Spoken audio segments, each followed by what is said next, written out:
hoje a gente tem o prazer aqui de estar com o ilustre Sebastião Valadares, e são dois professores que vão bater bola. Eu, que sou professor, Silvio, e professor Orlando. Então, na verdade, vamos começar do começo. Você nasceu mesmo onde? Eu nasci em Brasileia, fronteira com a Bolívia, no Acre. E vim para cá em 58. Com quantos anos? Com 13 anos. E fiquei até hoje. E o que trouxe vocês para Rondônia? Qual o motivo? Olha, eu na realidade, quando eu vim em 58, eu vim para passar 15 dias nas férias de 58. Cheguei aqui no dia 8 de dezembro, que era feriado naquela época, Nossa Senhora da Conceição. E nos meus 15 dias se transformaram praticamente até hoje, porque só saí depois para estudar a parte de nível superior e o segundo grau, quando aqui não existia quase segundo grau. Mas né, você veio com seu pai, na época ou não? Não, eu vim a chamado o meu tio, que era na época delegado de mesas de rendas alfandegárias, hoje se chama Receita Federal. Ele tinha negócios aqui, com postos de gasolina, comércio, e trouxe a gente para conhecer Porto Velho. Já tinha trazido as duas irmãs e me trouxe também. Bom, deixa eu te perguntar uma coisa. O teu pai, como era que era o nome todo? Florido da Silva Valadares. E você não tem um ACEF no meio? Mas o ACEF é da mãe, é de libaneses. E a mãe? A mãe foi nascida em Sena Madureira, no Acre, e filha de libanês de Beirute, com espanhola da Galícia. Aí vai resultando nós brasileiros, né? Ei, Tião, e teu pai era ipiranguista doente? Era. Você seguiu a mesma cena do pai? Não. Meu pai o nosso futebol era o máximo aqui. Não. Ele era azulino, mas eu sempre fui tricolor. Tanto é que no Acre tinha um time chamado Independência, que eram as três cores do Fluminense. Aqui em Porto Velho, o Ferroviário, e no Rio de Janeiro, o Fluminense verdadeiro. Ninguém é perfeito, Tião. Agora, teu pai veio morar aqui quando? Em 59. 59, um ano depois. Um ano depois, aí meu tio trouxe ele para cá para ajudar nos negócios. Houve uma época que, além do comércio, tinha o início do garimpo. E trabalhava no garimpo da Casterita, na década de 60, quando explodiu a Casterita aqui em Rondônia. Então, mas ele ficou com o comércio, ele montou, tinha uma loja aqui, que foi a primeira loja de crediário em Porto Velho, chamada Credipoli. Mas isso década de 60, então pouca gente lembra, porque em 85 nós fizemos ele fechar o comércio dele, ele realmente se aposentar e aproveitar um pouco do que ele se sacrificou para formar os 4 filhos. Tião, você de Rondônia, você foi já para cursar o nível superior e de lá já voltou para formado para Rondônia ou foi para outro local? Não, aqui, quando eu fiquei, eu fiz 2 anos de Colégio Dom Bosco, que naquela época era o curso ginasial. E não existia, a não ser o estudo e trabalho para ser contador ou o Carmela Dutra para ser professor. Não existia quase o que se chamava na época o curso científico, hoje é o segundo grau. Aí eu fui estudar no Rio de Janeiro o segundo grau e de lá eu prossegui o terceiro grau, a faculdade, onde eu me formei e voltei em 68 para Porto Velho. Sei, agora tem uma história aí que você foi coroinha do roubando hóstia. Não. A gente pegava as sobras não consagradas das hóstias que o padre deixava, a gente pegava. Isso era no Dom Bosco? No Dom Bosco e na catedral, né? Porque... Mas você chegava a ser coroinha mesmo? Não, sim, aquele de bater o sino ou passar o incenso lá para jogar a fumacinha. Fardado e tudo. Uma pena que eu não tenho fotos dessa época. Né? Qual os padres que você, mais conhecidos, que você acompanhou como coroinha na celebração da missa? Não, foi o Dom João Costa, Dom João Costa, Batista. o padre Silvio Bianchi, que foi diretor do Colégio Dom Bosco na década de 60, de 50, 60. E padre Miguel, que chegou aí para o Amazonas, não sei se ainda é vivo. Então tinham lá, porque lá a gente aproveitava porque ganhava assinatura na carteira para comprovar que tinha assistido a missa, né? Mas você tinha irmãs e irmãos? Tinha duas irmãs e um irmão. As duas ainda estão vivas. O irmão faleceu há uns 15, 20 anos atrás. Era arquiteto, formado, trabalhava em São Paulo.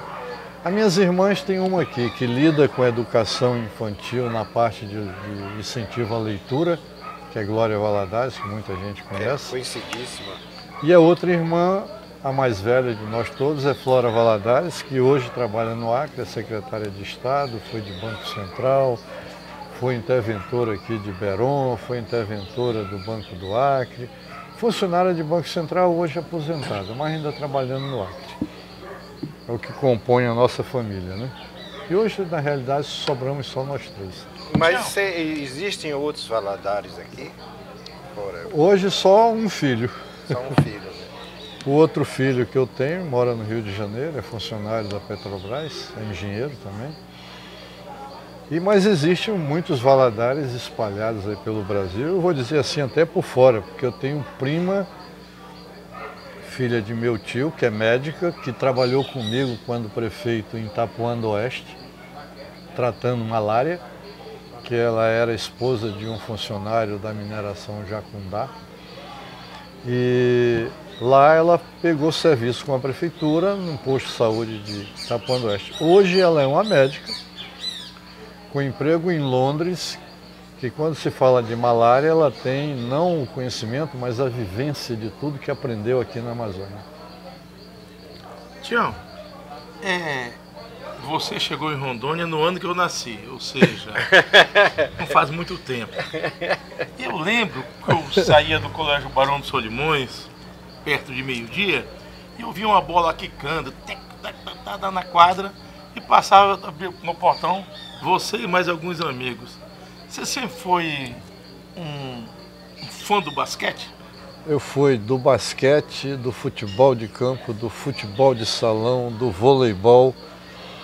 Pelo menos esses 4 eu pratiquei e bem. Mas não aprendeu a jogar nenhum dos 4? Não, eu só preenchia a vaga quando faltava um e não decepcionava, eu só cumpria a minha obrigação. Quem eram os seus contemporâneos do basquete da época? Tinha o Adilson, tinha o Sapucaí, eu de Estourinho era o Gandulinha lá que entrava na vaga quando sobrava, que é um médico hoje renomado de Porto Velho. Tinha o Jesus, que era um grande jogador que foi até homenageado agora, mesmo com este nome. O irmão do Atala jogou com o José Atala, e era um especialista Guimarães, em basquete. Que faleceu ontem. O Armando Guimarães, irmão do Nésio, que faleceu ontem também, filho de Alexandre Guimarães, que deu nome àquela rua lá do Areal. Então, o Zé Atala foi um especialista, ele foi campeão paraense e disputou campeonatos juvenis em nível nacional. O Tanaka, que foi da Seron, também jogava muito basquete. Aldenir Paraguaçu, Alberto Paraguaçu. Nós tínhamos vizinho ali. Nós tínhamos um grupo que a gente gostava. E naquela época não tinha uma quadra coberta, a gente tinha que rezar para não chover, para poder jogar. Nem cair para não... Porque era São Caetano quando era cerâmica, porque às vezes era quadra mesmo de cimento alisado, né? Como era da brigada. Deixa eu te perguntar uma coisa, na verdade aí você já está falando quando voltou, mas você fez o científico lá no Rio de Janeiro? Fiz a faculdade. A faculdade, que faculdade?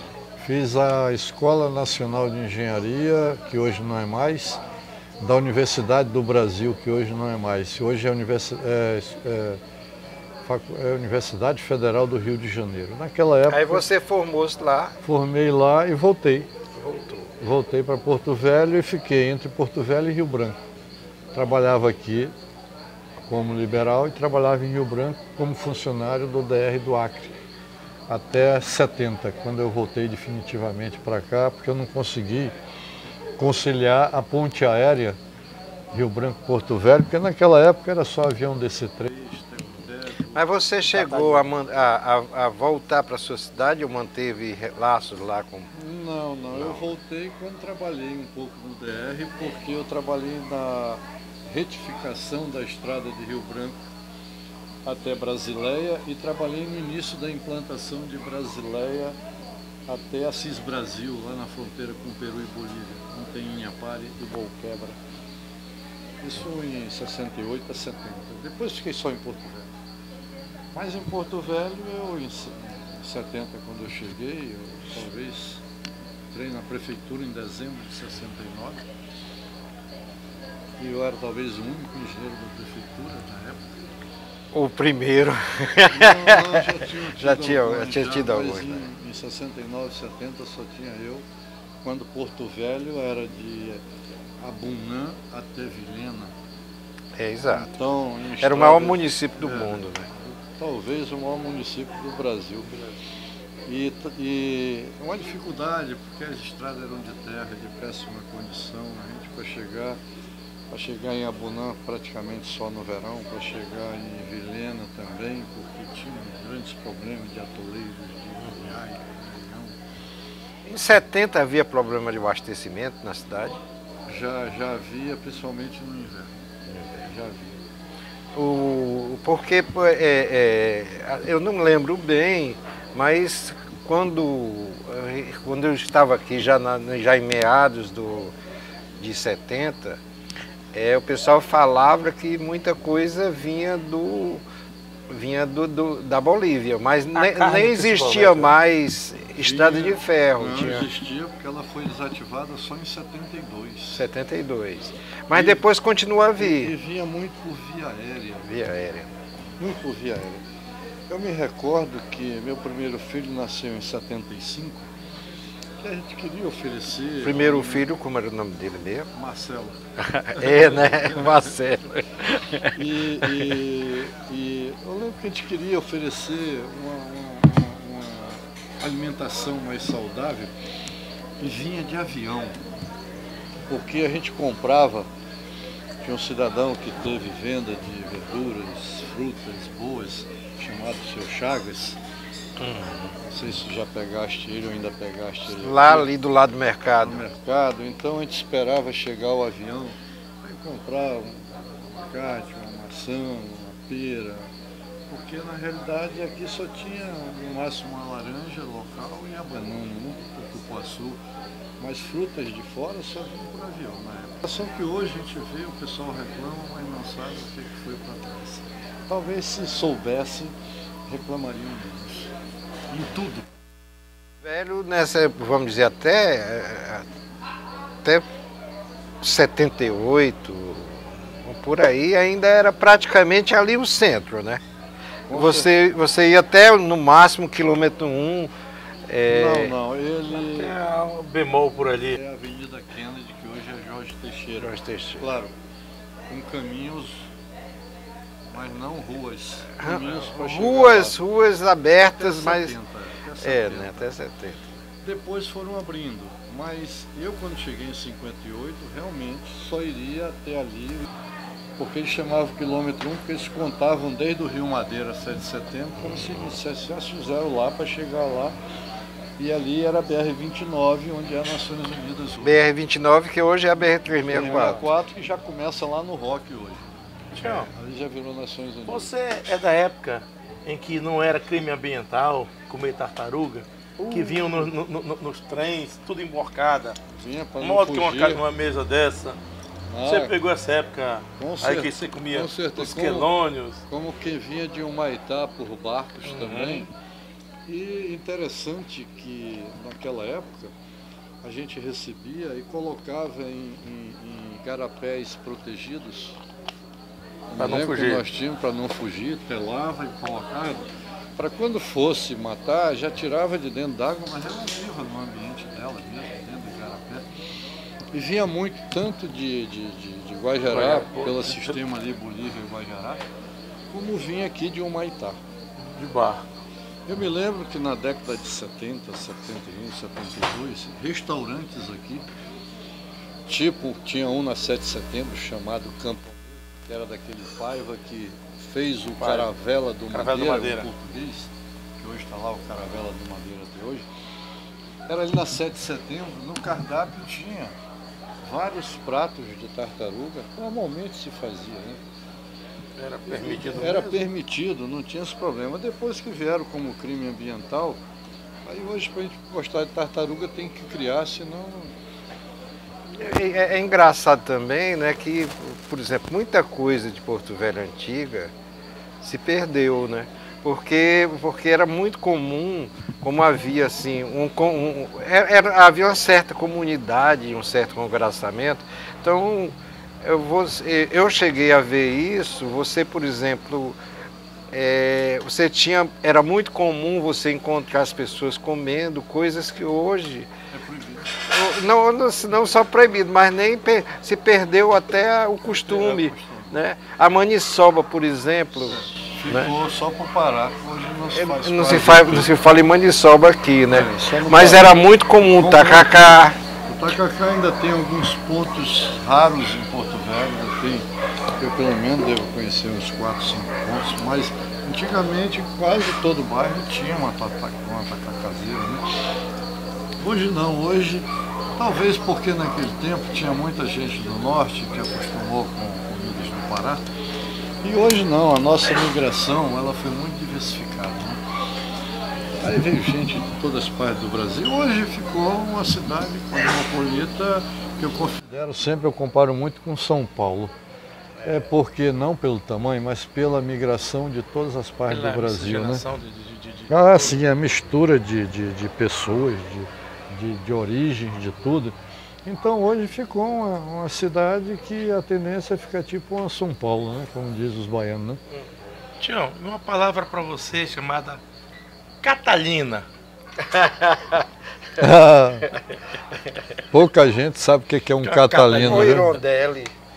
O Irondelli é muito moderno, era turbo hélice, o Catalina era hélice pura. O Catalina era um avião, hidroavião, que aqui tinha, pelo menos eu cheguei no hidroavião. Quando eu cheguei em 58, eu pousei no Rio Madeira, num Catalina da Panair do Brasil, que deu origem àquele bairro lá que chama Panair, que não tem nada a ver, né? Erradamente, na realidade era Panair, porque era uma empresa de aviação que tinha linhas internacionais, tinha o Brasil inteiro. Eu cheguei, mais antigas, mais antiga. Eu cheguei a voar de Constellation da Panair.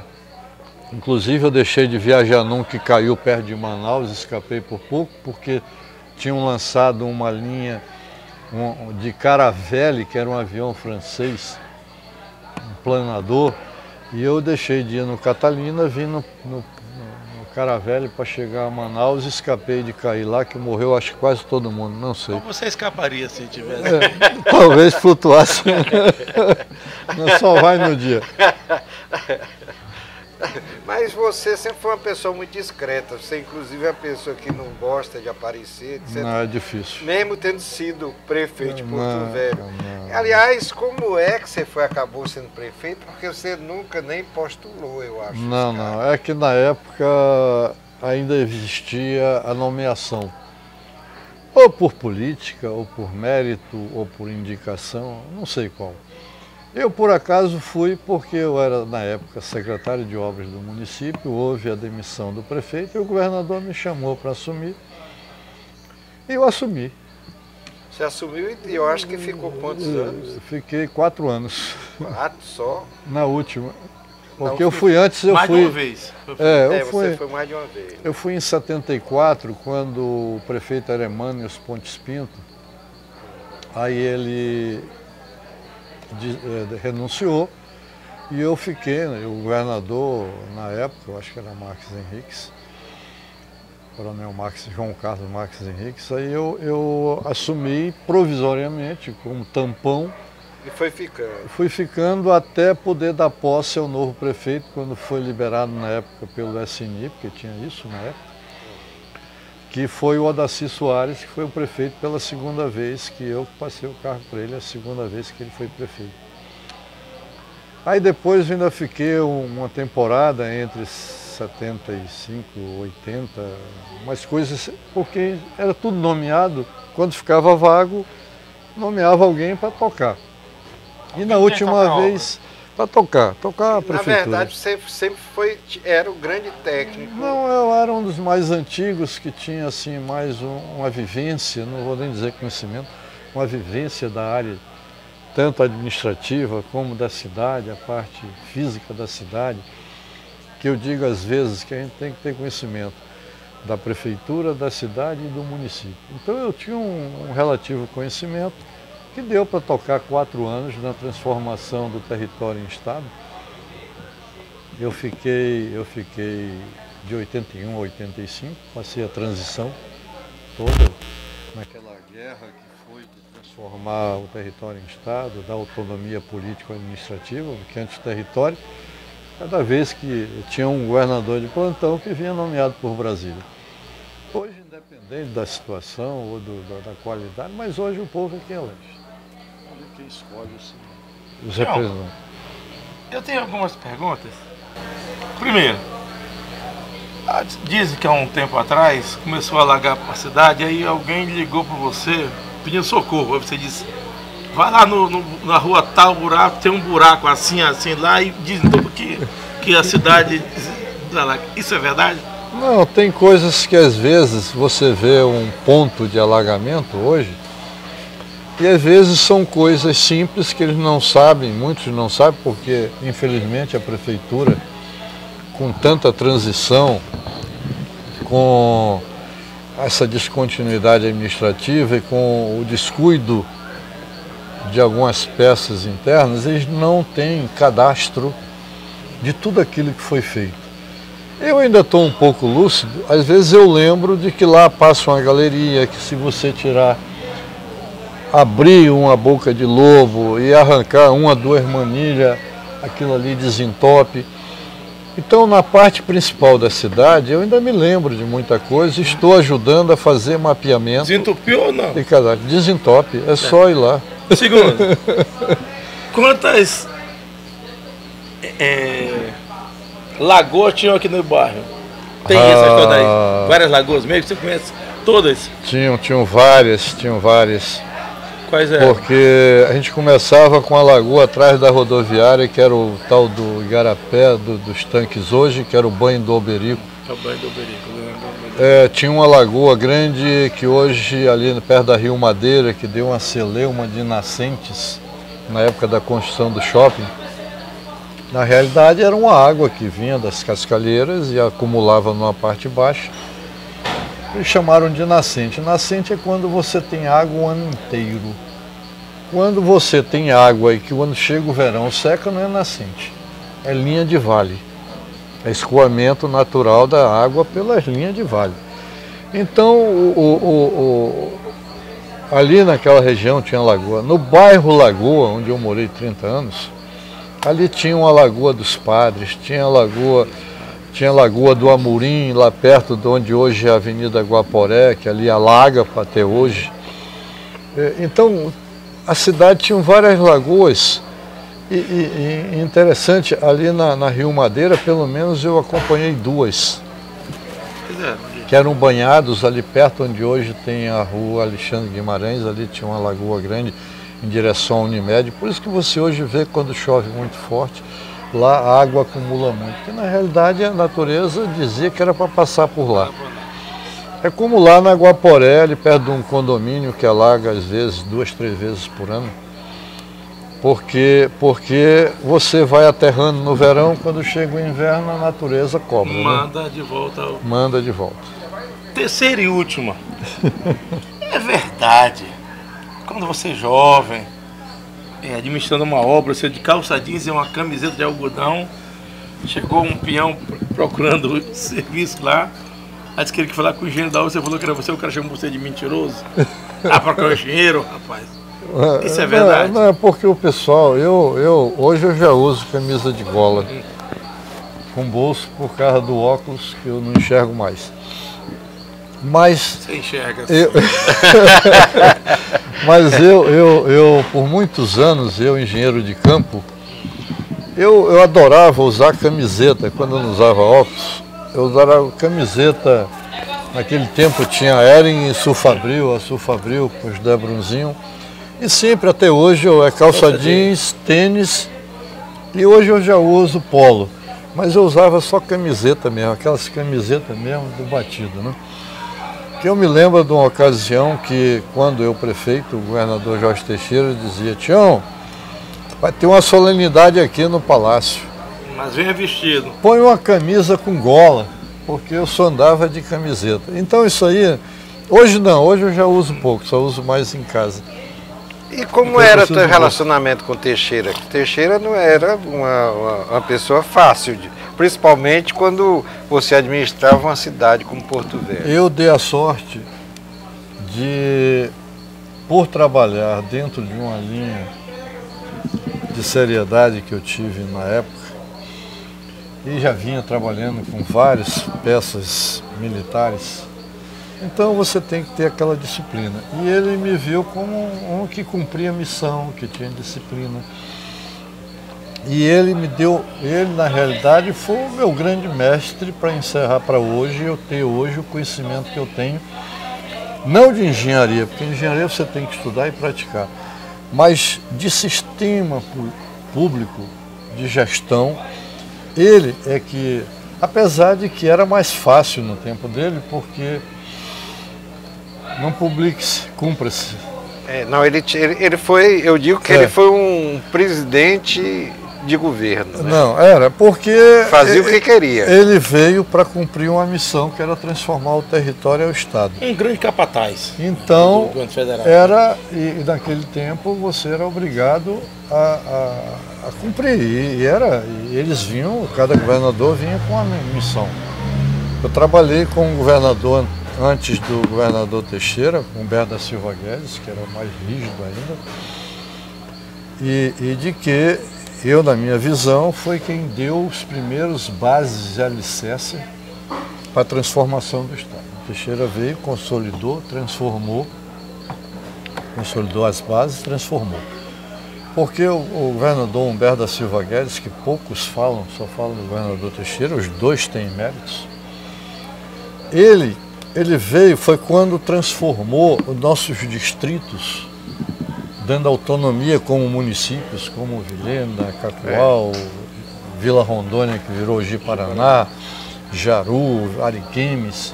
Ele, na verdade, só existiu 2 municípios. Só, Porto Velho e Guajará. Ele fez mais 5. Ele fez e consolidou, deu apoio. Ele, na época, existia no governo federal que dava um suporte, era o SERFAL, Serviço Federal de Habitação e Urbanismo, que dava suporte.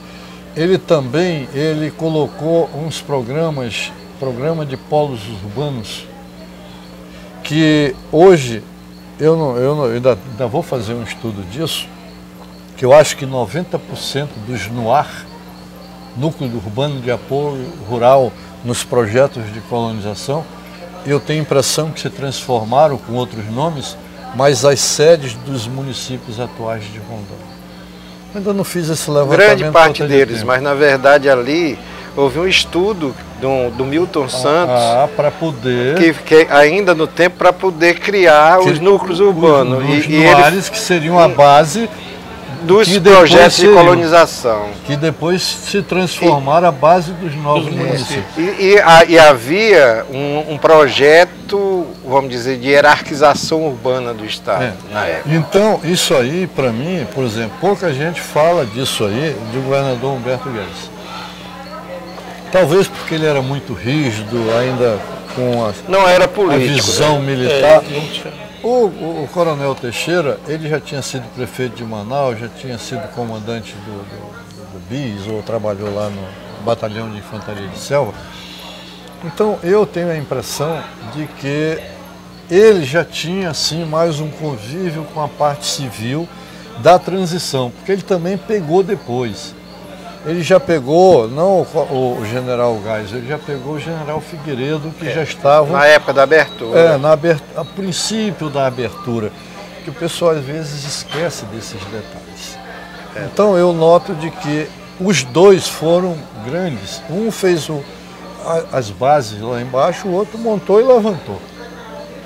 Certo. Agora deixa eu te perguntar uma coisa. Na verdade, você, queira ou não, você é um especialista em cidade. E, de fato, por exemplo, muitas vezes eu falo que, principalmente quem trabalha com a coisa pública, faz muita coisa, mas depois de feito já não é mais dele. Não, é dos outros. Quer dizer, então aparece um pai. Vários. Você deve ter feito muita coisa que é atribuída a outras pessoas. Mas com tudo isso, por exemplo, Porto Velho hoje é uma cidade muito desorganizada. E enquanto a gente vê que e Porto Velho foi uma cidade a primeira cidade que nasceu planejada em Rondônia. Em 1951 já houve um primeiro plano. Não, mas a própria cidade de Porto Velho foi planejada pela Estrada de Ferro. E depois houve um ajuste em 51 com o governador Petrônio Barcelos. Isso. E depois já teve uma primeira, que hoje seria, eu vou chamar de um pré-plano diretor, que foi chamado de plano de ação imediata, feito pelo prefeito Odaci Soares em setembro. E pelo pai, o pai. Que realmente o pai, que foi feito por um arquiteto que morreu ano passado, acho eu, Joaquim Guedes, lá de São Paulo, um renomado arquiteto, que deu assim as diretrizes. Depois foram ajustando, mas agora vão fazer uma revisão de plano diretor, que é o que dá toda a sequência. Sei, mas na verdade Porto Velho é muito desorganizado. Porque nós tivemos vários ciclos de migração muito grande, de que a cidade, em vez de ser organizada, planejada, como você vê Boa Vista, como você vê Palmas, ela foi atropelada.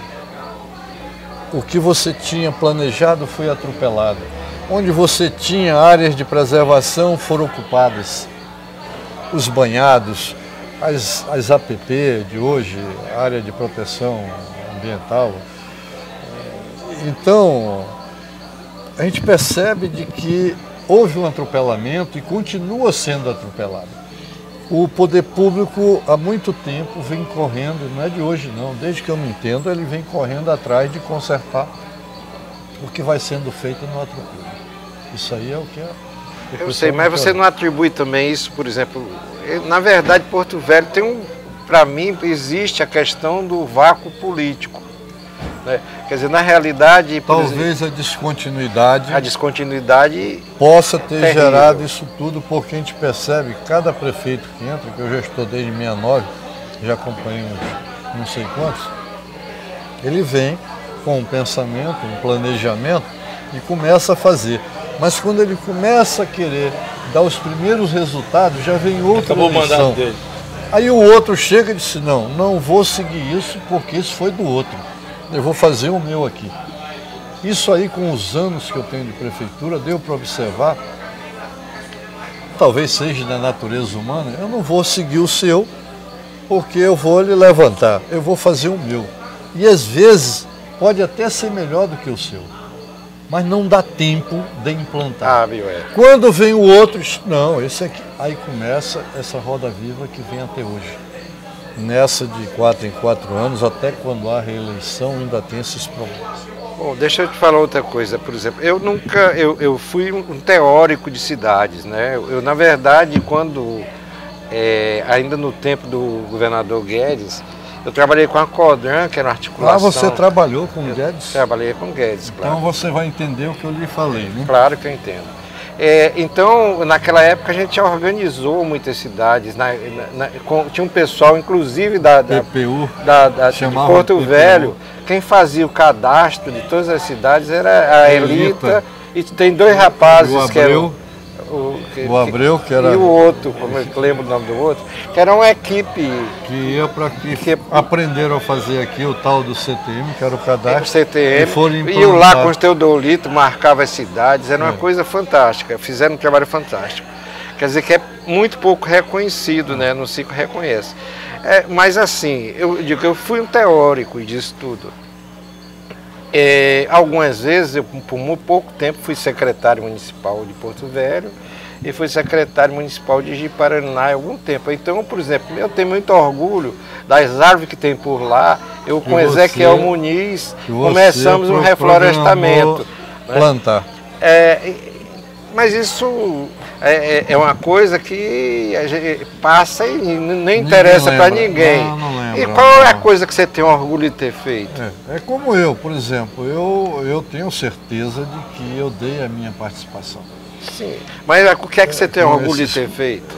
Desses 40 anos, eu ajudei realmente esta cidade a crescer. E algumas coisas, por exemplo, você vê hoje uma avenida Jorge Teixeira, que aparentemente já está apertada. Quando nós abrimos a Avenida Kennedy, que hoje é Jorge Teixeira, ela tinha nos mapas uma largura de 30 metros. Aí quando nós abrimos, que não tinha muita gente morando, na época do Odaci Soares, tinha um chefe de campo que era um batalhador e tocador de obras chamado Eduardo Mini Silva, o velho Dudu. Dudu, conhecidíssimo. Pouca gente às vezes lembra disso. E eu era engenheiro e ele era chefe de campo. Só tinha eu de engenheiro. Mas eu não discutia, eu conversava.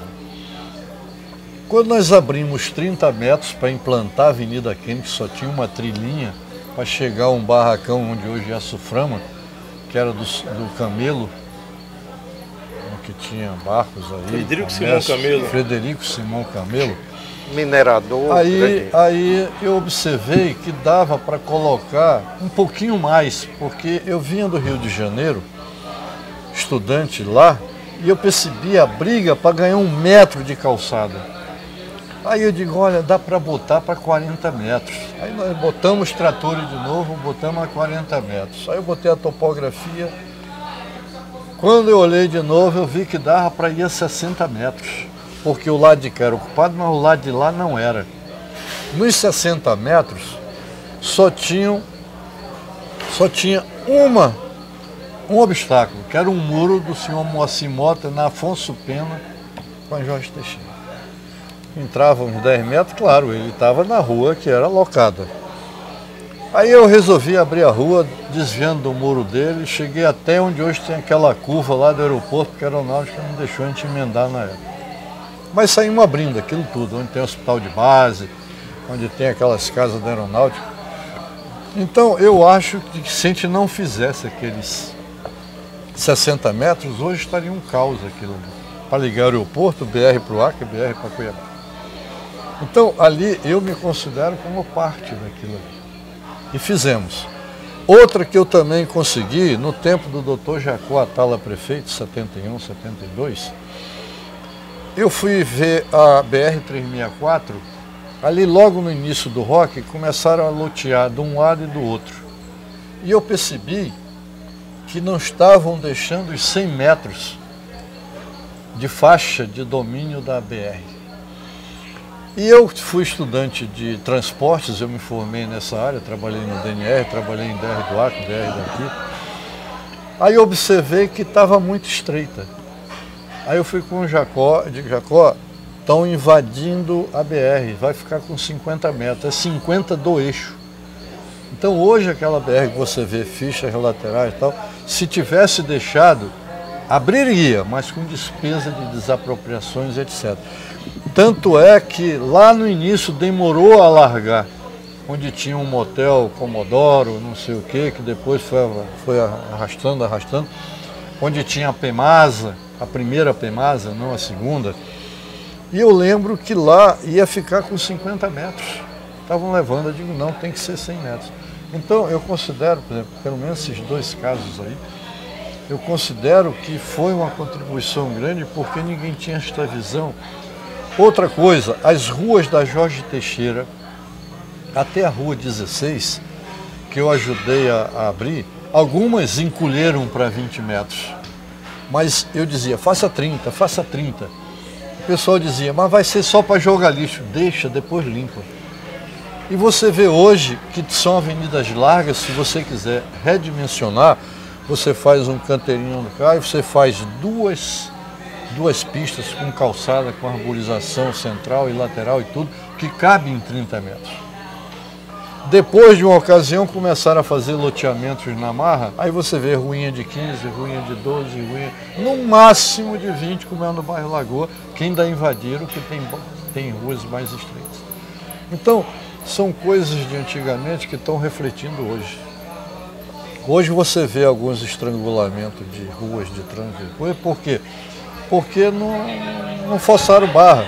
Você vê, para chegar aqui, onde nós estamos, você vem pela 7 de setembro, quando chega na rua 4, tem uma bolinha. Você vem numa rua larga, que é a 7, quando entra na 7, que entra no Jardim das Mangueiras, você vê que já é uma rua estreita. Não houve esse cuidado de obrigar o sistema viário principal básico de manter. É aquilo que você falou da descontinuidade. Não, aprova e vai levando. Então a gente vê muito isso ainda em Porto Velho. Você vê uma avenida Caúla até a Daniela, tem 30 metros. Vai encolhendo, quando atravessa a Mamoré, ela tem 15 metros. Que deveria ser uma avenida que era do sistema viário principal básico, que ia até lá em cima. Mas aí também é que a gente vê também a questão da educação do povo. Né? Sim. Porque, por exemplo, no interior, é muito comum que mesmo quem invade a área, ele segue o mesmo arruamento. Mas aqui não, aqui ele quer aumentar o lote. De qualquer forma. O único bairro que eu vi invadido aqui, com topografia, pelo menos salvar as ruas, é um tal de bairro São Francisco, depois do JK. Ali é um bairro que você vê, a planta dele é toda arruadinho. Lá foi feita a distribuição dos lotes de invasores com um topógrafo. Pelo menos sobrou as ruas. Invasão organizada. Não sobrou área para equipamentos comunitários, para áreas institucionais, só sobrou a rua. Mas pelo menos tem a rua para passar água, luz, o esgoto futuramente, quem sabe, né? Tião, você trabalhou grande parte no governo militar e trabalha até hoje no governo civil. O que Sebastião Assef Valadares tem para conseguir ter ficado tanto tempo sendo ouvido trabalhando no governo militar e tanto tempo trabalhando sendo ouvido no governo civil? Não sei explicar não, eu sempre fui profissional. Eu procurava, se é para fazer aqui, ser profissional, como sou até hoje. Independente do cargo, da situação que entre ou da posição, talvez isso aí tenha ajudado, porque eu não me envolvo com as polêmicas políticas. Eu me envolvo com a política, porque todo cidadão tem que acompanhar, tem que ter. Mas eu não entro na polêmica da política, eu entro na hora que é a parte puramente técnica. Administrativa, e eu gosto de estudar quando eu tenho dúvida, eu tiro dúvidas com quem sabe mais quando eu não sei, não tenho vergonha de perguntar, de pedir ajuda. Ninguém sabe tudo? Não, jamais. Aí eu acho que talvez isso tenha ajudado. E aquela história, vai ficando, vai aprendendo sem querer, porque a persistência, a insistência você aprende, né? Aprende nem que seja o básico para poder ajudar alguma coisa. É o que eu tento até hoje, né? Eu continuo até hoje tentando ajudar. Consegue ser ouvido. Na verdade, o Sebastião está sendo modesto, né? Ele tem uma grande capacidade técnica, um grande conhecimento. E o governo militar, os militares eram muito preparados. Na verdade, uma das dificuldades da nossa democracia é justamente que não se respeita tanto mais a capacidade técnica. Né? Quer dizer, se bota a pessoa pela questão política, mas ele sabe que, por exemplo, você para organizar uma cidade, para organizar a educação, organizar a saúde, se você não tiver capacidade técnica, não organiza. Colocar um leigo, colocar o que ele tem que decidir, que ele tem que conhecer. Ele não tem visão do campo, né? Quer dizer, então a longevidade dele, na verdade, é graças à sua grande capacidade técnica. sabe muito, conhece e entende. Entende. Tento. Quando eu não sei, vou buscar. Não, mas aprender faz parte. A gente faz. É o que você fala. A vida inteira não se aprende. sabe, não se sabe. A gente é muito bom em certas coisas, mas tem sempre que aprender. Quer aprender mais até da que você conhece. Mas, assim, hoje, se você olha para Porto Velho, você em algum momento pensou que houvesse uma transformação tão grande? Não, teria pensado diferente. Teria pensado diferente. É porque vários eventos mascararam o pensamento lógico. Primeiro, depois do ciclo da borracha e da estrada de ferro, veio o ciclo da casterita, que deu uma esticada. Depois veio o ciclo da colonização, aí veio do ouro da usina de Samuel, que deu um giro. Depois veio agora o ciclo das usinas. Esse foi... Então, esses ciclos, eles mascararam uma projeção lógica do que poderia acontecer.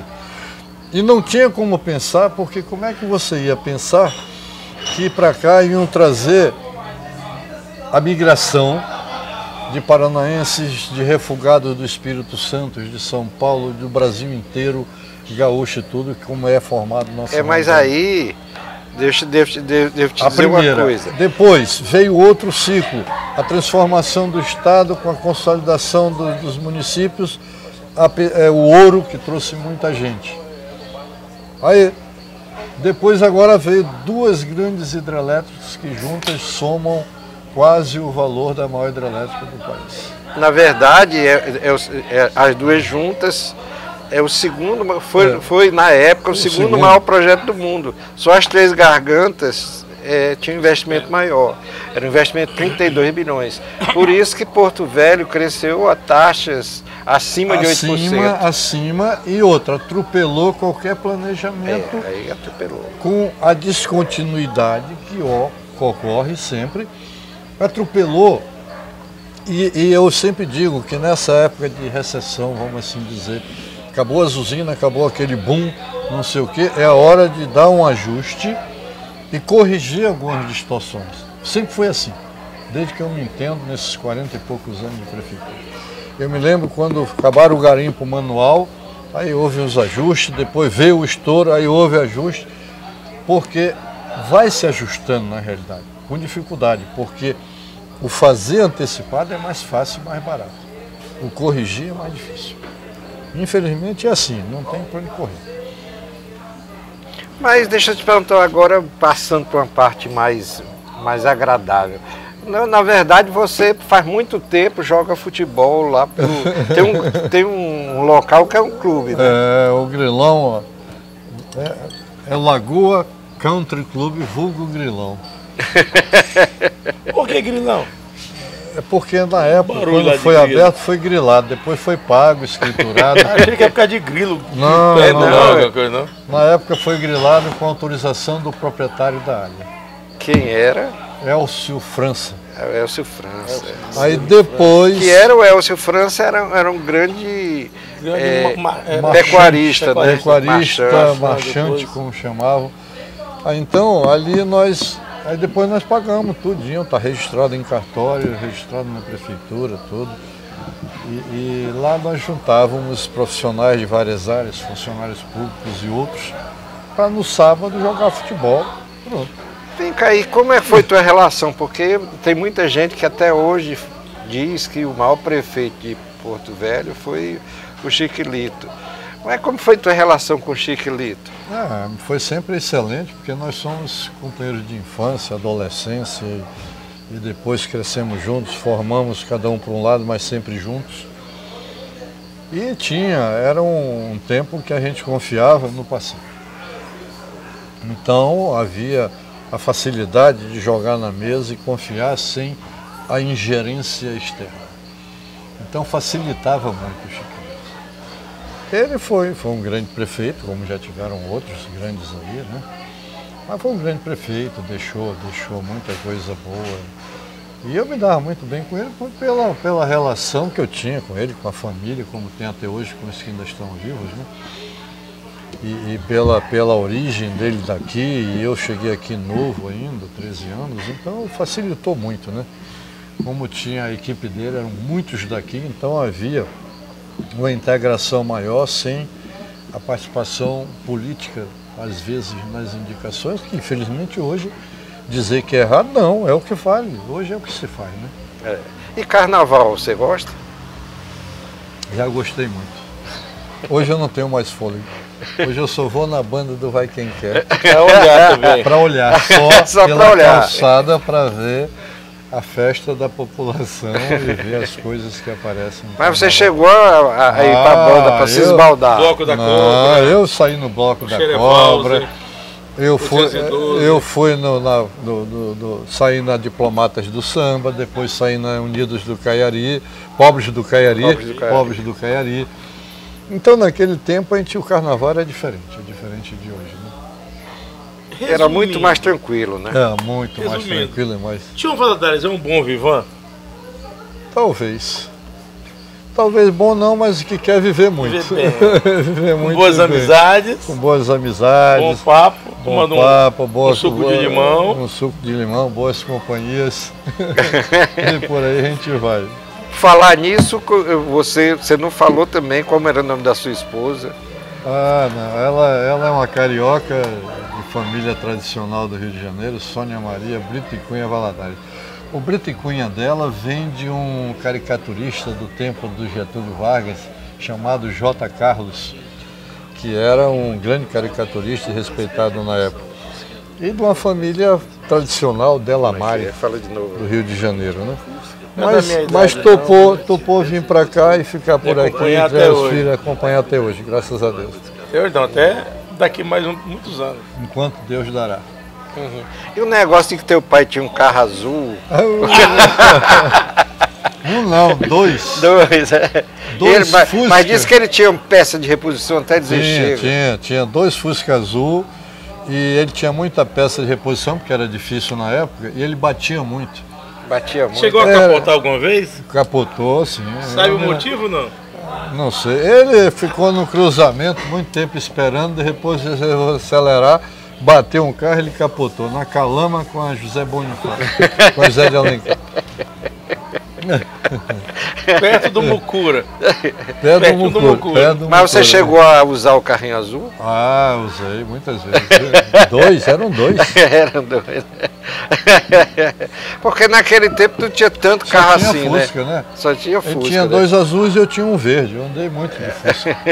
Uma delícia o Fusca. Mas o bicho não amadureceu. Não. Ficou daquele jeito. História boa, porque tem muita história daquela época, é interessante. Tem. Conta aí uma boa. Não, essas aí são proibidas, apesar de mamãe já não estar mais. Vai que vem. Mas você chegou a andar no circuito noturno? Ah, sim, muito. Bastante. Deixa eu te perguntar uma coisa, de qualquer forma, por exemplo, Porto Velho sempre teve uma vida noturna muito boa, né? Então, mesmo alguns locais que são tidos hoje, o pessoal falar, por exemplo, a Tábua do Cacique. A Tábua do Cacique sempre foi um local mais de dançado que qualquer outra coisa, né? Ou Araribóia. Quer dizer, o pessoal ia às vezes para beber, como ia para beber no Tiguenta, no Jangadeiro, que era um bar antigo. O que é que você frequentava na tua boemia? Todos.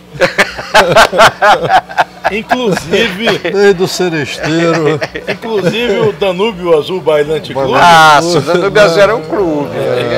Mas não era da noite. Ali tinha um nome pejorativo. Tinha o SEMA, que hoje é Bar das Árvores. Era longe, hoje está dentro da cidade. Pois é. Era o fim do mundo. Tinha lá do Walter Bartolo, o Seresteiro do Walter fez época, o Seresteiro. Ali era gostoso para ir.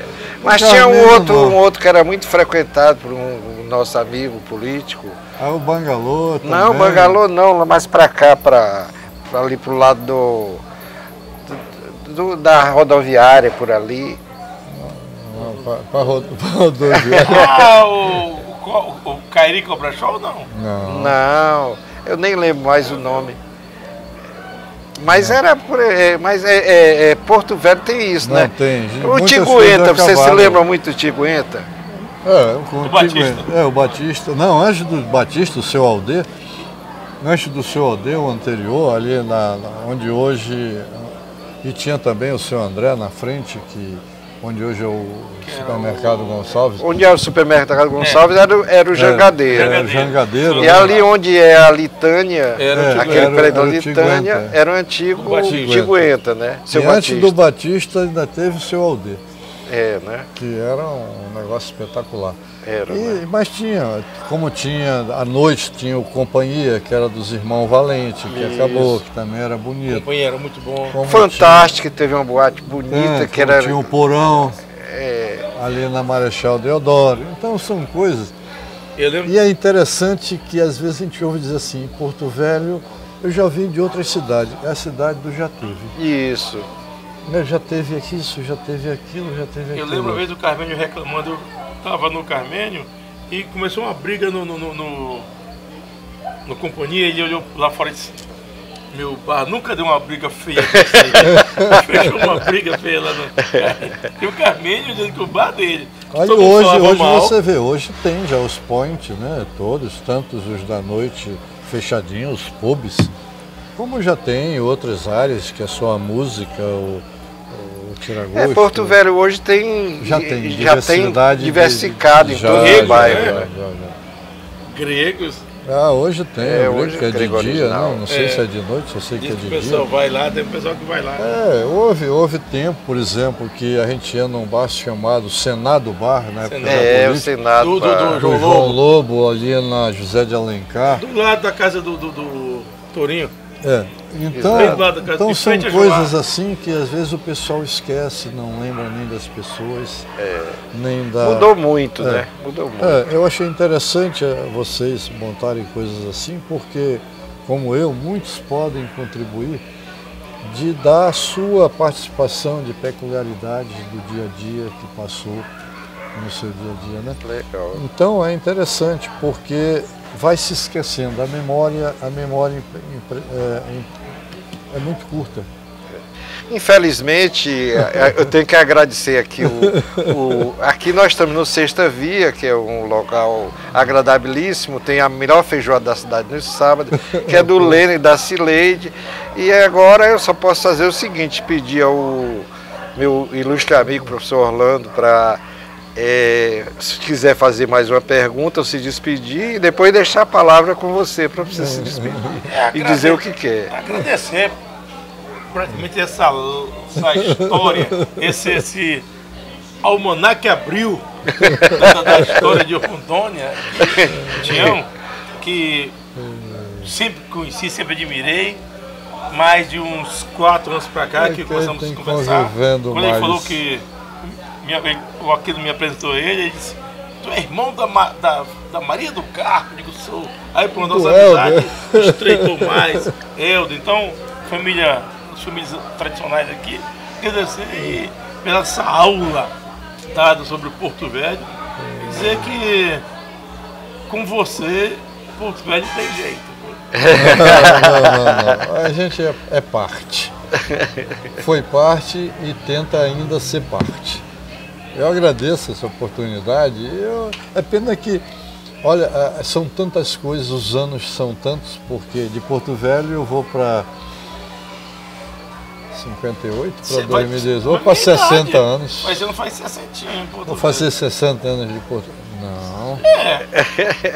Já 60 anos de Porto Velho. Já dá algum tempo para o passado eu li, para o presente eu vivi.